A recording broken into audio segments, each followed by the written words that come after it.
সারা বছর পড়াশোনা না করলে যা হয়। হিমা সরস্বতী, তুমি আমাকে এই বছর পাস করে দাও মা। তুমি তো বিদ্যা দিবি, বলো তুমি তো চাইলে সব হয়। তুমি আমাকে পাস করে দাও এই বছর প্লিজ।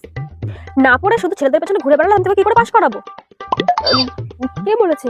আমি তো সিঙ্গেল, আমার তো কোনো বয়ফ্রেন্ড নেই। তাই তুই সিঙ্গেল? কাল রাত 8টার সময় রাহুলের সাথে কি করছিলি পার্কে? বয়ফ্রেন্ডকে সময় দিতে গিয়ে আর আমার পড়া হয়নি মা। তুমি শুধু এবারের মতন পাস করে দাও, আমি সামনের বছর থেকে খুব ভালো করে মন দিয়ে পড়বো আর নিজে থেকেই পাস করবো, ঠিক আছে? আর তোমাকে সেরকম বলবো না। না পড়ে তুই পাস করতে এসছিস? দেবো নাকি 50 টাকা লেরিয়ে? কুড়ি বাবারে, এবার দেখি মা সরস্বতী রেগে গেছে আমার উপরে। যাও একটু 2-1 নাম্বার পেতাম, এবার দেখি তাও পাবো না। নির্ঘাত ফেল করবো। তুই এখন এখান থেকে যা, আমি এমন অভিশাপ দেবো না, তুই কিন্তু সারা জীবন একই ক্লাসে থাকবি, সামনের ক্লাসে উঠতেই পারবি না। না বাবা, আমি এখান থেকে পালাই।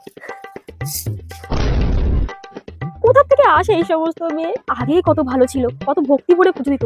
এখন হয় বয়ফ্রেন্ড চাইছে আর না শুধু বলছে পাস করে দাও পাস করে দাও। আচ্ছা না পড়ে কি করে পাস করবে এরা?